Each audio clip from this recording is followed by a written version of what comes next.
Fat chance! And before you make your little latest judgments, I got this way because of a botched scientific experiment. You are preaching to the choir, friend. Yeah, so basically the accident transformed my body into a portal to another dimension, and now I can pull stuff out of time and space with my Dewat.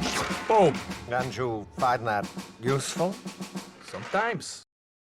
Bright Lights, Teen City is the 13th episode of Season 4. It first aired on October 10th, 2010, and was written by Jackson Public. In it, Dean interns for Impossible Industries in New York City, which unknown to him is currently serving as a headquarters for the newly founded Revenge Society.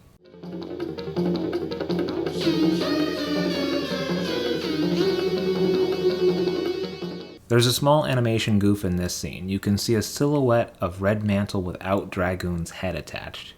Referring to Dean's apartment, Dr. Venture asks if Jacob Reese is going to photograph it. Jacob Reese is a photojournalist known for his work taking pictures of the poor conditions in tenement buildings in New York City.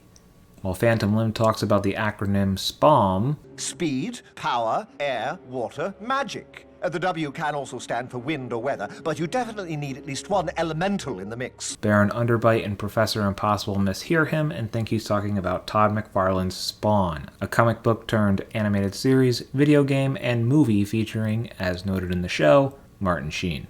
Look, I know you know this, but Brown Widow is an anatomically correct parody of Spider-Man. His physical appearance is modeled after Nicholas Hammond, who played Spider-Man in the 1970s series, and also was in The Sound of Music when he was younger. Ever done any musical theater? Well, I was in Sound of Music when I was a kid. Let's run through the characters in the audition montage. First up is Mr. Polygamy, who is poking fun at some Mormons that practice polygamy, the act of being married to more than one person at a time. Also, the magic underwear that Professor Impossible refers to is special underwear that some Mormons are supposed to wear. Giant Indian is reference to Apache Chief, a Native American member of the Super Friends that can grow in size at will. Fat Chance goes on to become a full-time member of the Revenge Society. Lady Hawk Johnson and Lyndon B. refer to the former president, Lyndon B. Johnson, and his wife, First Lady, Lady Bird Johnson. Later in the episode, he paraphrases from a speech in which he announced he would not run for re-election. Next is Scare Bear, who makes his first appearance in this episode, but will return later. And finally, we have Brick Frog, not a major character by any stretch, but who will make a couple small appearances later on in the series.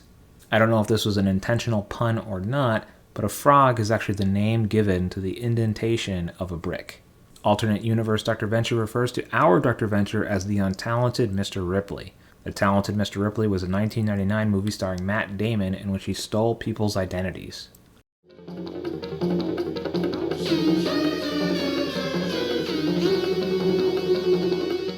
While everything Phantom Limb says is part of his hypothetical plan, he does refer to the Moppets as sleeper agents, which might suggest that they are in the present tense, secretly working with Phantom Limb. As far as I'm aware, there's no other explicit reference to this in the rest of the series.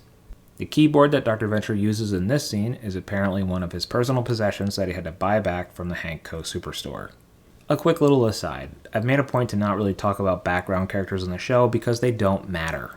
They're not Easter eggs, they're not clues to a larger mystery, they're just recycled drawings so that the behind-the-scenes folks don't have to spend time and energy drawing new characters. Jackson and Doc back up my stance on the DVD audio commentary.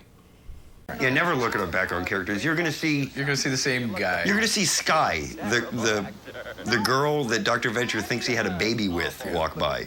You're gonna see character inkers that were on staff 6 years ago, caricaturized by their comrades. Yeah, we don't have a lot of background characters. Don't think that they're recurring characters. They're supposed to be background people.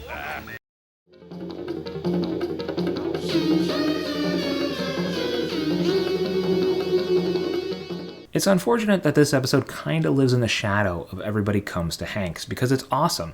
Everybody Comes to Hanks is great, but I don't think it's great because it's super funny. Other than that whole dicks coming on boobs bit, I don't think it really has any quotable lines. This episode, though, is a riot. The audition scene alone packs more solid jokes into 5 minutes than most TV shows pack into a whole half hour. And Brick Frog is such a perfect way to put a button on that scene. Also, I know I've said it before, but I really like the Revenge Society. And along with all that other stuff, this episode squeezes in the memorable I'm Rusty song and introduces Brown Widow. I love how normal it feels to just randomly have a Spider-Man dude exist in this world. And that's why I love the Venture Brothers. As always, thank you for watching and go Team Venture. Tune in next week for Assisted Suicide. If you dug this video, share it with a friend, and if there was some huge glaring thing that I missed in this video, follow me on Instagram at Ventureverse Guide to see these videos a week early and offer your input before I upload the final product.